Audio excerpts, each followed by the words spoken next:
أعوذ بالله من الشيطان الرجيم. بسم الله الرحمن الرحيم.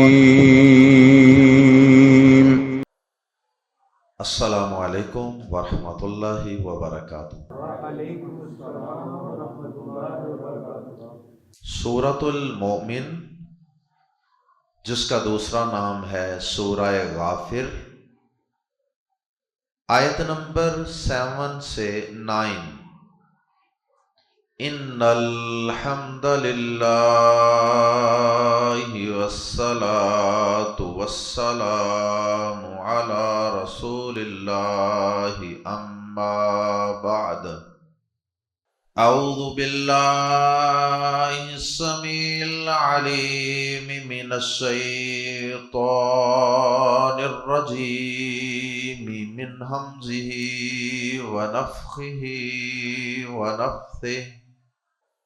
الذین یحملون العرش ومن حولہ یسبحون بحمد ربہم يسبحون بحمد ربهم ويؤمنون به ويستغفرون للذين آمنوا ربنا وسعت كل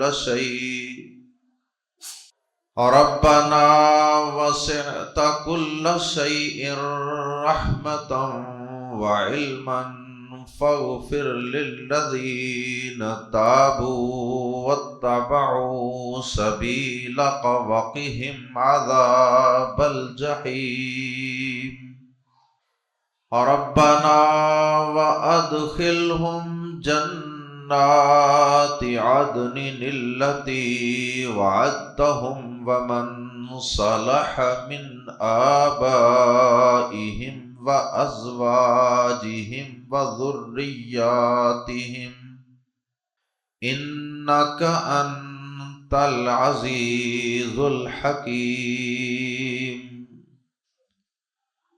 وقهم السيئات ومن تق السيئات يومئذ فقد رحمته وذلك هو الفوز العظيم۔ گزشتہ آیات میں اللہ رب العزت نے کفار کا تذکرہ کیا کہ وہ کس طرح اللہ کی آیات میں فضول بحث و تکرار اور جھگڑے کرتے۔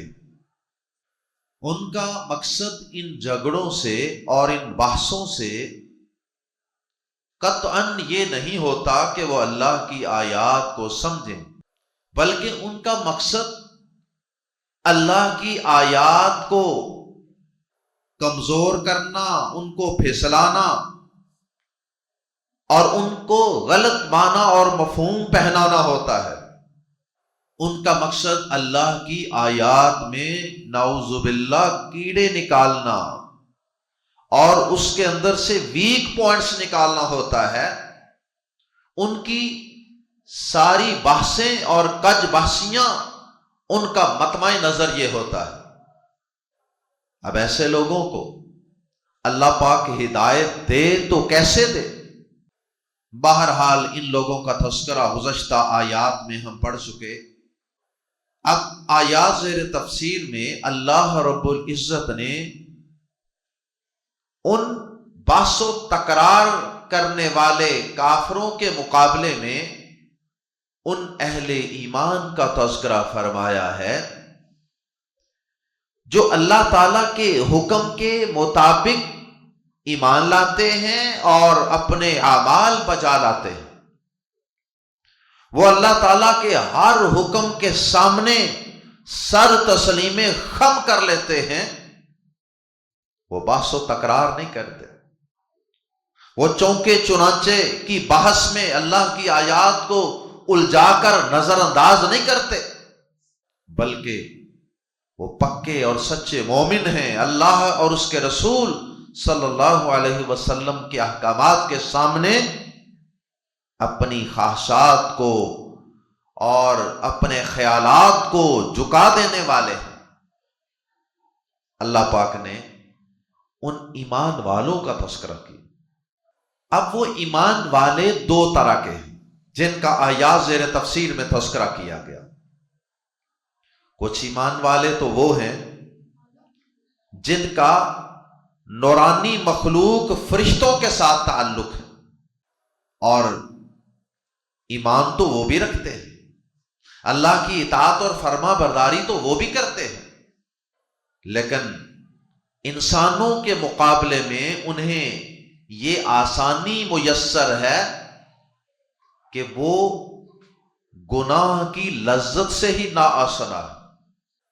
گناہ کی کشش اللہ نے ان میں رکھی ہی نہیں ہے، وہ ہر حال میں اللہ کی اطاعت اور فرما برداری ہی کرتے ہیں۔ گناہ اور نافرمانی کا آپشن اور رستہ اللہ نے انہیں دیا اور دکھایا ہی نہیں ہے۔ ایک ان ایمان والوں کا یہاں تذکرہ ہوا، اور ایک دوسرے ایمان والے ہم جیسے گناہگار بندے جو اللہ پر، اس کے رسولوں پر، اس کے احکامات پر، اس کی کتابوں پر اور اس سے ملاقات کے دن پر پورا پورا یقین رکھتے ہیں، باوجود ہزار خامیوں، کوتاہیوں اور غلطیوں کے، کیونکہ ہم انسانوں کو اللہ پاک نے اختیار دیا ہے، دو آپشن دیے ہیں۔ ہمیں اللہ نے یہ اختیار دیا ہے کہ چاہے تو ہم نیکی کر لیں، چاہے تو گناہ کر لیں۔ اللہ اکبر۔ اور اگر انسان اپنی ڈیزائرز اور خواہشات اور اپنے اس اختیار پر کنٹرول کر کے گناہوں سے اپنے دامن کو بچا کر رکھے تو پھر یہ اللہ کی نظر میں اتنا معزز اور مکرم بن جاتا ہے کہ یہ فرشتوں سے بھی اونچا بن جاتا ہے۔ اس لیے کہتے ہیں نا، کسی شاعر نے کہا فرشتوں سے بہتر ہے انسان ہونا، مگر اس پہ لگتی ہے محنت زیادہ۔ فرشتوں کو محنت نہیں کرنی پڑتی، اور ہمیں ہر وقت نفس، ہر وقت شیطان، ہر وقت خواہشات سے لڑنا پڑتا ہے۔ بہرحال آیات زیر تفسیر میں اللہ مالک نے دونوں قسم کے اہل ایمان کے گروہوں کا تذکرہ کیا ہے۔ ایک اللہ کے مقرب فرشتے جو اللہ کے عرش کو تھامے ہوئے ہیں اور اللہ کے عرش کے ارد گرد جمع رہتے ہیں ہر وقت، وہ اللہ کی حمد و ثنا کے ترانے بلند کرتے رہتے ہیں، سبحان اللہ و بحمدہ سبحان اللہ العظیم۔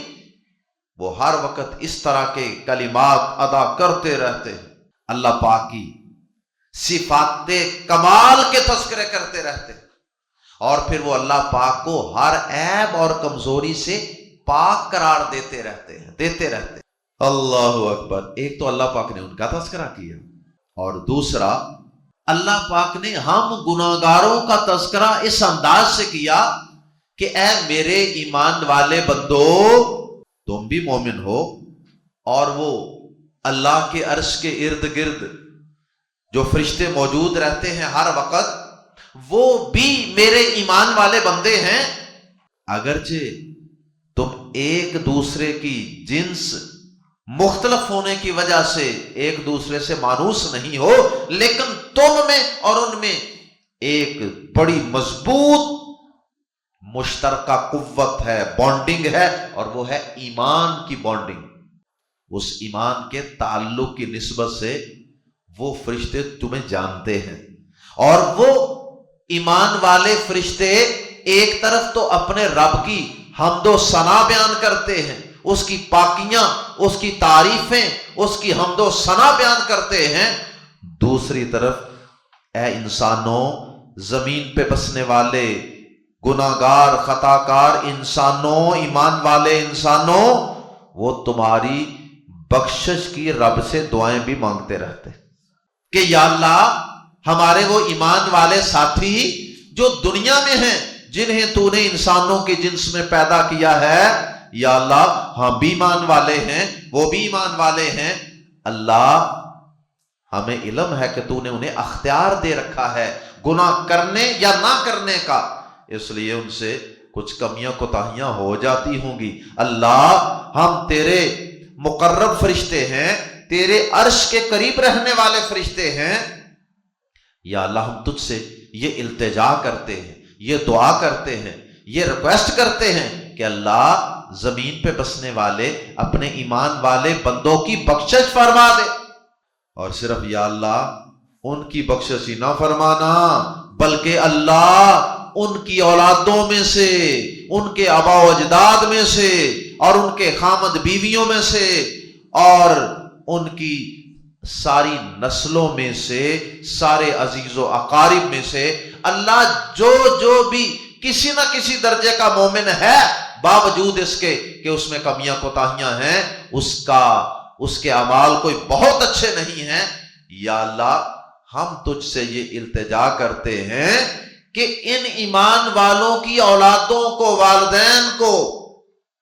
اور ان کی بیویوں کو، ان کے خامدوں کو بھی یا اللہ جنت الفردوس میں ان ایمان والوں کا ساتھ نصیب فرمانا، تاکہ ان کی آنکھیں اپنے آبا و اجداد کو، اپنی اولادوں کو، اپنی بیویوں کو، اپنے خامدوں کو اپنے ساتھ دے کر ٹھنڈی ہو جائیں۔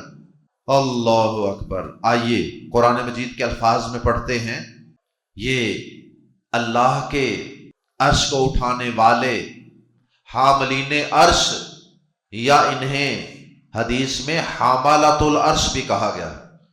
حاملۃ العرش کی تفصیل قرآن مجید کے الفاظ میں پڑھتے ہیں اور ان کی کیا کیا دعائیں ہیں، اور یاد رہے کہ اس میں اللہ کے رسول صلی اللہ علیہ وسلم اور ایمان والوں کے لیے کچھ تسلی بھی ہے، تسلی کا سامان بھی ہے کہ یہ کافر آپ سے بحث و تکرار کرتے رہتے ہیں، اللہ کی آیات میں عجیب و غریب قسم کی کج باسیاں کرتے ہیں آپ کے ساتھ، آپ پریشان نہ ہوں۔ اگر یہ ایمان نہیں لاتے، یہ اللہ کی کتاب میں یہ اپنی باطل باتوں کے ذریعے حق کو دبانا یا پھسلانا چاہتے ہیں، تو پھر کیا ہوا؟ آپ کا تعلق ان اللہ کے مقرب فرشتوں کے ساتھ ہے جو آپ کے لیے ہر وقت دعائیں کرتے رہتے ہیں۔ اتنی اونچی شان والے، اتنے پاک باز، اتنے خیر خواہ دوست ہیں وہ تمہارے، تو کیا ہوا؟ یہ اگر ایمان نہیں لاتے تو کوئی بات نہیں۔ آئیے قرآن مجید کے الفاظ میں پڑھتے ہیں، سورۃ المومن آیت نمبر 7، الذین، وہ جو، یحملون، اٹھائے ہوئے ہیں، حامل اٹھانے والا، بوجھ اٹھانا، الذین یحملون، وہ مراد فرشتے، وہ جو اٹھائے ہوئے ہیں، العرش، عرش۔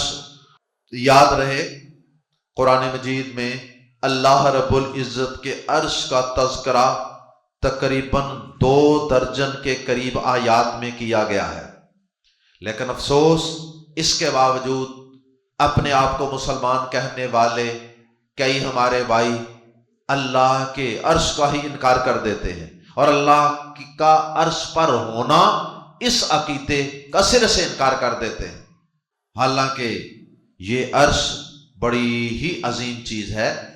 ساری مخلوقات میں سے یہ اللہ کا عرش سب سے عظیم مخلوق ہے۔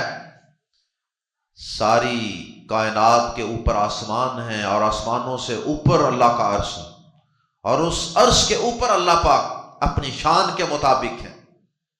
الذین یحملون العرش، وہ جو عرش کو اٹھائے ہوئے ہیں، ومن، اور وہ جو حولہ، اس کے ارد گرد ہیں، یعنی کچھ تو اللہ کے عرش کو اٹھائے ہوئے ہیں اور کچھ اللہ کے عرش کے ارد گرد ویسے کھڑے ہیں اللہ کی عبادت کے لیے۔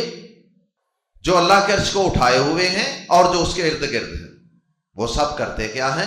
یسبحون، وہ تسبیح کرتے ہیں۔ تسبیح کا مطلب ہوتا ہے اللہ پاک کو ہر عیب سے، ہر کمزوری سے پاک قرار دینا کہ اس میں کوئی عیب نہیں۔ سبحان اللہ جو ہم پڑھتے ہیں اس کا بھی یہی مطلب ہے، یسبحون، جو تسبیح کرتے ہیں یا پاک قرار دیتے ہیں، بھی ساتھ حمد کے، تعریف کے، ربہم اپنے رب کی، یعنی دونوں کام وہ کرتے ہیں۔ حمد کے اندر اللہ تعالیٰ کی ہر خوبی کو بیان کرنا، اللہ میں یہ خوبی ہے، اللہ میں یہ کمال ہے، اور تسبیح کا مطلب کہ اللہ اس عیب سے بھی پاک ہے، اللہ اس کمزوری سے بھی پاک ہے، اللہ کی بیوی بھی نہیں ہے، اللہ تعالیٰ کو نیند نہیں آتی، اللہ کی اولاد نہیں ہے، یہ سب کمزوریاں ہیں اور اللہ تعالیٰ ان سے پاک ہے، یہ مطلب ہے تسبیح کا۔ یسبحون بحمد ربہم، اپنے رب کی حمد کے ساتھ تسبیح کرتے، وَيُؤْمِنُونَ بِهِ، اور وہ ایمان رکھتے ہیں اس پر، وہ اللہ پر ایمان بھی رکھتے ہیں۔ یہ بات تو انڈرسٹوڈ تھی کہ وہ جو فرشتے ہیں وہ ایمان والے ہی ہوں گے، ظاہر فرشتے تو ایمان والے ہی ہوتے ہیں، ان میں تو کافر ہوتے ہی نہیں ہیں، پھر اس کا الگ سے ذکر کیوں کر دیا؟ تو یہ اصل میں ایمان کی فضیلت اور اہمیت کو واضح کرنے کے لیے اللہ پاک نے ان کی ایمان کی خوبی اور خصلت کو بطور خاص واضح کیا ہے، تاکہ نبی پاک صلی اللہ علیہ وسلم اور آپ کے ایمان والے ساتھی وہ اپنے ایمان پر فخر کر سکیں کہ وہ عرش کو اٹھانے والے فرشتے بھی ایمان والے اور ہم بھی ایمان والے۔ وَيَسْتَغْفِرُونَ، اور وہ بخشش طلب کرتے ہیں، بخشش کی دعا کرتے ہیں، لِلَّذِينَ، ان لوگوں کے لیے، آمنوا، جو ایمان لائے۔ کیسے دعا کرتے ہیں؟ ربنا، اے ہمارے رب، وسعت، تو نے گھیر رکھا ہے، وسیع ہونا، وسعت، تو نے گھیر رکھا ہے، کل شیء، ہر چیز کو، اور رحمتاً، رحمت سے، وعلما، اور علم سے۔ اے ہمارے رب، تو نے ہر چیز کو رحمت اور علم سے گھیر رکھا ہے۔ اس میں دعا کے آداب کا بھی تذکرہ ہے۔ اللہ سے جب کچھ مانگنا ہو نا تو اللہ تعالیٰ کی اچھی اچھی صفات اور اللہ تعالیٰ کے اچھے اچھے ناموں کے ذریعے سے اسے مانگا جائے، یہ دعا کے آداب میں سے۔ اب یہاں فرشتے اللہ تعالیٰ کی رحمت کی صفت اور اس کے علم کی صفت کو بطور وسیلہ استعمال کر رہے ہیں دعا کرنے سے پہلے۔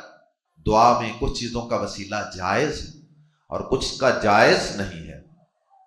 جو وسیلہ جائز ہے ان میں سے ایک کیا ہے؟ اللہ پاک کو اس کے پیارے پیارے ناموں کے ذریعے سے پکارا جائے، اس سے مانگا جائے۔ ربنا وسعت کل شیء رحمتا وعلما، اے ہمارے رب، تو نے ہر چیز کو رحمت اور علم سے گھیر رکھا ہے۔ فاغفر، پس ہماری دعا کیا ہے؟ فاغفر، پس بخش دے، پس معاف کر دے، بخش دے، لی کو، یہ پریپوزیشن ہے، لام زر لی کو، کس کو؟ الذین، ان لوگوں کو جنہوں نے تابو، توبہ کی۔ اگر وہ کافر تھے پہلے تو وہ توبہ کر کے مسلمان بن گئے، اگر وہ گناہ گار تھے تو وہ توبہ کر کے تیری طرف پلٹ آئے۔ اللہ جنہوں نے توبہ کی، جو تیری طرف پلٹ آئے، انہیں معاف کر دے۔ وَاتَّبَعُوا، اور انہوں نے پیروی کی، یا ترجمہ کر سکتے ہیں اور وہ چلے، سبیلا کا، تیرے راستے پر، اور وہ تیرے راستے پر چلے، یعنی صرف زبانی توبہ نہیں، توبہ کے بعد، رجوع کے بعد، پلٹنے کے بعد، گناہوں سے یو ٹرن لینے کے بعد پھر صحیح راستے پر بھی چلنا ہے۔ وقی، اور بچا، یہ وقا یقی وقایتن، یہ ایک فعل ہے جس کا معنی ہوتا ہے بچانا، تو یہ اس سے فعل امر ہے، قاف زیر کی، قاف زیر کی، یہ فعل امر ہے۔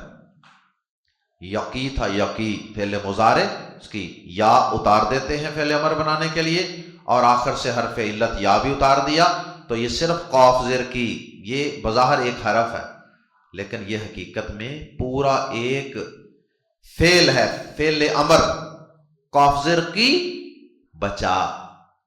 اس کی مشہور مثال ربنا آتنا فی الدنیا حسنۃ وفی الآخرۃ حسنۃ وقنا عذاب النار. وہاں بھی یہی لفظ ہے واقی اور بچا نہ ہمیں. تو یہاں کیا ہے؟ واقی نہ کی بجائے واقی ہم، اور بچا ہم انہیں. کنہیں؟ ان ایمان والوں کو جنہوں نے توبہ کی ہے اور پھر اس کے بعد سدھر گئے ہیں، صحیح راستے پہ چل پڑے ہیں. واقعی اور بچاہم انہیں عذاب الجحیم. جہیم کا معنی بڑکتی ہوئی آگ، شعلے مارتی ہوئی آگ. عذاب الجحیم بڑکتی ہوئی آگ کے عذاب سے بچا. ربنا اے ہمارے رب، وَأَدْخِلْ اور داخل فرما دے ہم انہیں جنات عدن ہمیشہ رہنے والی جنتوں میں، التی جن کا وعدتا تو نے وعدہ کیا ہے ہم ان سے. اللہ تو نے اپنے ان ایمان والے بندوں سے جن جنتوں کا وعدہ کیا ہوا ہے نا، تو ان کو، ہماری بھی یہ التجا اور دعا ہے کہ تو انہیں ان ہمیشہ رہنے والی جنتوں میں، ہمیشگی والی رہائشوں میں داخل فرما دے. اور اگر یہ کیلے کیلے ہی وہاں چلے گئے اور ان کو وہاں ان کی اولادیں نظر نہ آئیں، ان کو ان کے والدین نظر نہ آئے، ان کو وہاں بیوی ہے تو خامد نظر نہ آیا، خامد ہے تو بیوی نظر نہ آئی، تو اللہ ان کی تو جنت کا مزہ ہی کرکرا ہو جائے گا. اس لیے ساتھ ہی دیکھیے کیسی کامل دعا ہے. اور یقیناً یہ دعا فرشتے اپنی مرضی سے نہیں کر رہے. فرشتے تو اپنی مرضی سے کوئی کام کرتے ہی نہیں ہیں. جیسا کہ سورۃ الانبیاء میں اللہ پاک نے آیت نمبر 26-7 میں اس بات کی طرف اشارہ کیا فرشتوں کے متعلق، بل عباد مکرمون، بلکہ وہ ایسے بندے ہیں رب کے جنہیں بڑی عزت دی گئی ہے. اور فرمایا لا یسبقونہ بالقول، وہ بات کرنے میں اللہ سے پہل نہیں کرتے. وہم بامرہ یعملون، اور وہ اس کے حکم کے مطابق ہی عمل کرتے. تو یہ کیسے ہو سکتا ہے کہ اللہ کے عرش کو تھامے ہوئے ہوں، اتنے اللہ کے قریب ہوں، اور اپنی مرضی سے دعائیں کیے جا رہے ہیں؟ اللہ سے پوچھا ہی نہیں، اللہ کو پتا نہ ہو، اللہ کو خیر پتا تو ہر چیز کا ہے، یعنی اللہ سے اجازت ہی نہ لی ہو. ایسا ممکن نہیں ہے. معلوم ہوا کہ اس تسبیح پر، اس تحمید پر، حمد و ثنا پر اور ایمان والوں کے لیے، گناہ گاروں ہم جیسے خطا کاروں کی بخشش کے لیے اور جنت میں داخلے اور جہنم کے عذابوں سے بچنے کے لیے وہ حاملۃ العرش جو دعائیں کر رہے ہیں رب رحمان کے حکم سے کر رہے ہیں. تو اگر یہ جنت میں چلے گئے اور ان کے ایمان والے رشتہ دار، ایمان والی اولاد، چاہے وہ ایمان میں کمزور سہی، اعمال میں کمزور سہی، ان کے والدین، ان کی اولاد، ان کی بیوی، ان کے خامن، اگر وہ جنت میں نہ ہوئے تو کیا بنے گا؟ رب رحمان کی رحمتوں کی وسعتیں دیکھیے کہ اس نے اپنے فرشتوں کو جب اپنے ایمان والے بندوں کے لیے دعا کرنے کا کہا تو ساتھ ہی انہیں یہ بھی سکھایا کہ صرف انہی کے جنتوں میں داخلے کی دعا نہ کرو، بلکہ ان کی ایمان والی اولادیں اور باپ دادا اور ان کے بیوی خامد سپاؤس، ان کے لیے بھی دعا کرو. ومن صالح، اور جو درست ہیں، لائق ہیں، یعنی جنت میں جانے کے لائق ہیں. آپ کو کافر تو جنت میں نہیں جا سکتا. اگر کسی کی اولاد، والدین، خامد، بیوی اگر یہ خدا نخواستہ کافر یا مشرک ہوئے نا، پھر تو اس دعا کا انہیں کوئی فائدہ نہیں ہوگا. وہ تو اللہ کا وعدہ ہے کہ وہ اس کی کوئی بخشش نہیں. دیکھ لیں نوح علیہ السلام کا بیٹا جہنم، ابراہیم علیہ السلام کا باپ جہنم.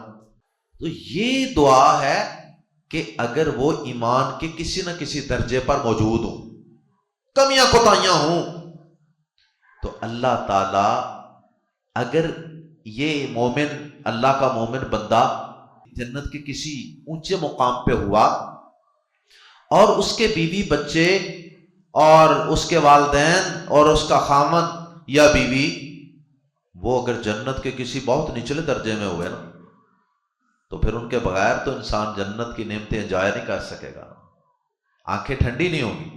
اللہ پاک اپنی رحمت خاص سے، جیسا کہ سورہ طور میں بھی ذکر ہے، سورہ رعد میں بھی اس بات کا ذکر ہے، اللہ پاک اپنی رحمت سے اوپر والوں کا درجہ نیچے نہیں کرے گا، نیچے والوں کا درجہ اللہ اپ گریڈ کر کے نیچے والوں کو اوپر والوں کے ساتھ ملا دے، جیسا کہ سورہ طور آیت نمبر 21 میں اللہ پاک فرماتے ہیں والذین آمنوا واتبعتهم ذریتهم بإیمان الحقنا بهم ذریتهم، وہ لوگ جو ایمان لائے اور ان کے ایمان میں ان کی اولاد نے بھی ایمان کے کسی نہ کسی درجے میں ان کی پیروی کی، جس طرح کے والدین نیک تھے اس طرح کی اولاد نیک نہ ہوئی باوجود کوشش کے، یا جس طرح کی یہ اولاد نیک ہے والدین اس درجے کے نیک نہیں تھے، یا جس درجے کی بیوی نیک ہے خامد اس درجے کا نیک نہیں ہے، لیکن عقیدہ درست ہے، ایمان درست ہے اور اللہ تعالیٰ کے بنیادی احکامات پہ چلتا ہے، تو اللہ تعالیٰ فرماتے ہیں الحقنا بہم ذریتہم، ہم ان کو ان کے ساتھ نیچے سے ان کو گریس مارکس دے کر، راحتی نمبر دے کر، اپ گریڈ کر کے اوپر والوں کے ساتھ ملا دیں گے۔ کیا خوشی ہو! اللہ اکبر! انکا بلا شبہ تو انت العزیز، تو ہی سب پر غالب ہے، الحکیم کمال حکمت والا ہے۔ اللہ اگر تو ان اپنے گناہگار بندوں کو جنت میں داخل کر دے گا، اگر ان کی اولادوں کو جو ایمان میں کمزور تھیں، اعمال میں کمزور تھیں، یا ان کے والدین جو ایمان میں کمزور تھے، اگر ان کو اپ گریڈ کر کے اوپر پہنچا دے گا تو اللہ تو سب پر غالب ہے۔ اللہ تیرا کوئی ہاتھ تھام کے تجھے پوچھ تو نہیں سکتا نا کہ تو نے ایسا کیوں کیا؟ انکا انت العزیز، بلا شبہ تو ہی سب پر غالب ہے، الحکیم کمال حکمت والا ہے۔ ایسا بھی نہیں ہے کہ تو بغیر حکمت کے ہی یہ کام کرے گا، جو کافر مشرک ہوگا اسے تو یقیناً اپ گریڈ نہیں کرے گا، بلکہ وہ تو کہیں جہنم میں جل رہا ہوگا، اپ گریڈ ہونا تو بڑی دور کی بات۔ یہ بھی فرشتوں نے دعا کے آغاز میں بھی دیکھی اللہ کی حمد و ثنا کی تھی، اس کی رحمت کی وسعتوں کا تذکرہ کیا، اس کے علم کی وسعتوں کا تذکرہ کیا، اور دعا کے آخر میں بھی انہوں نے اللہ کی تعریفیں کی ہیں، انکا انت العزیز الحکیم۔ یہ دونوں اللہ کی صفات۔ اور آخری آیت مبارکہ، ابھی دعا کچھ مزید بھی باقی ہے، واقعی ہم، اور بچا انہیں، اللہ ان ایمان والوں کو بچا، السیئات برائیوں سے۔ سیئات، سیئت ان کی جمع ہے، اس سے مراد برائیاں گناہ بھی ہیں اور گناہوں برائیوں کے برے نتائج بھی، دونوں چیزیں ہی اس سے مراد ہیں۔ یعنی ان کی دعا کا مطلب یہ ہے کہ یا اللہ دنیا میں ان ایمان والوں کو گناہوں سے بھی بچا، اور قیامت کے دن بھی گناہوں سے بچا کا مطلب کہ ان کے معاف کر دے۔ اور ایک مطلب یہ بھی ہے کہ انہیں ان سے جو کوئی گناہ کوتاہیاں ہو گئی ہیں نا، اللہ قیامت کے دن ان گناہوں کے جو برے نتائج ہیں نا، اللہ ان برے نتائج سے یعنی عذابوں سے بچا لے۔ وَقِهِمُ السَّيِّئَاتِ، اور انہیں برائیوں سے بچا لے۔ وَمَنْ، اور جسے، تاکہ تو بچا لے، یا کی وہ بچا لے تاکہ تو بچا لے، السیئات برائیوں سے، یومئذ اس دن، اور جسے تو اس دن برائیوں سے بچا لے، فقد رحمتہ، تو یقیناً تو نے اس پہ مہربانی فرما دی، تو یقیناً تو نے اس پہ رحم فرما دیا۔ وَذَلِكَ هُوَ الْفَوْزُ الْعَظِيمُ، اور یہی تو بہت بڑی کامیابی ہے، جسے جہنم سے بچا لیا گیا، جسے گناہوں سے بچا لیا گیا، جسے گناہوں کے برے نتائج سے بچا لیا گیا، جسے جنت خلد میں داخل فرما دیا گیا، جس کی اولاد والدین میں سے اگر کوئی نچلے درجے میں تھا اسے اپ گریڈ کر کے اس کے ساتھ ملا دیا گیا، تو اس کی کامیابی میں کوئی شک تو باقی نہیں ہے۔ اور یہی بہت بڑی کامیابی ہے، گریٹ اٹینمنٹ ہے۔ اللہ ہم سب کو اپنے ایسے ہی ایمان والے بندوں میں داخل فرما دے۔ اللہ ہمیں حملۃ العرش کی دعاؤں کا حقدار بنا دے۔ اللہ اپنی رحمت سے ہمیں اس قابل بنا دے کہ حملۃ العرش، تیرے عرش کو اٹھانے والے فرشتے جو تیرے ہی حکم سے، تیری ہی اجازت سے ہمارے لیے دعائیں کر رہے ہیں، اللہ ہم ان دعاؤں کا حقدار بن جائیں۔ اللہ ہماری اولادیں ان کا حقدار بن جائیں۔ اللہ ہماری اولادیں ان کی حقدار بن جائیں۔ اللہ ہمارے والدین ان دعاؤں کا حقدار بن جائیں۔ اللہ ہماری بیویاں اور بیویوں کے خاوند اللہ ان دعاؤں کے حقدار بن جائیں۔ سبحانک اللہم وبحمدک اشہد ان لا الہ الا انت استغفرک واتوب الیک۔